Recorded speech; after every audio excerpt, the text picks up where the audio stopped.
talk to us about like, what can you say to get me excited? Because I'm curious of like, so we haven't seen any innovation in 40 years in this space. Now you're coming in, startup, VC funded, moving really quickly, breaking things, software.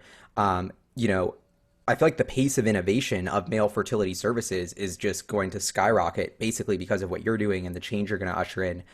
So what gets you really excited? And I guess, you know, what do you tell investors to get them really excited about, you know, the next 40 years? What gets us really excited today is seeing our reaction from our customers.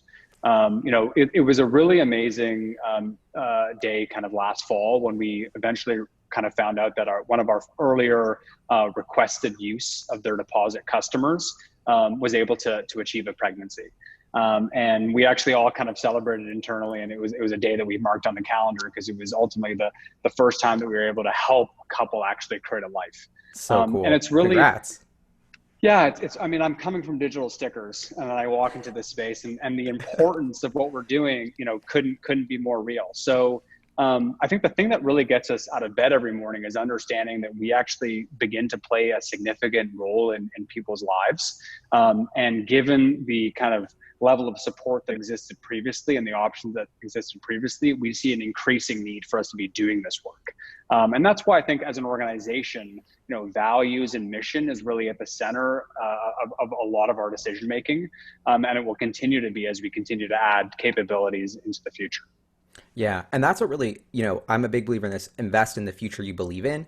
And that's why Daddy, it took me a while to really realize it, but I was like, what you're really doing is kind of helping people start families and making that easier, removing stress and sort of a lot of taboos around that cause a lot of families, a lot of money, a lot of time, a lot of stress. And like, that's just something that I think, is a real needed problem in society that will always be there. And I totally get the trends. I mean, I'm a millennial, I'm 27, like, my parents were probably thinking about having kids at my age. I'm not really, so I can clearly see that this is all going that direction. And I guess kind of put you on the spot. Like if you think 10 or 20 years ahead, what is that number of in vitro fertilization? What percentage of babies get made, in vitro versus the old fashioned way going forward? Because I think Daddy is even if that doesn't really increase, I still think this could be an amazing business. But where this becomes like a huge game changer is if you guys really ride that tidal wave.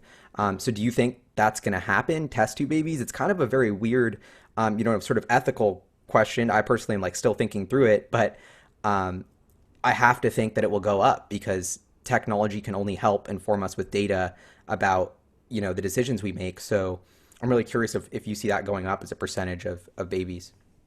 Yeah, absolutely. I mean, that's one of our kind of centered forward vectors that we think is ultimately going to be the case. When you think about habits, right? People are starting to have babies later in life. Environmental factors are affecting fertility levels, and the need continues to grow.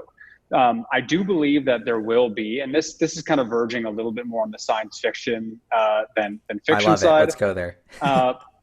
But I do fundamentally believe that as the technology continues to get better, there will be kind of an inflection point moment where from a health standpoint, there's actually a greater importance and need to be creating a life through IVF, for example, than doing it from a natural standpoint. We are by no means at that level.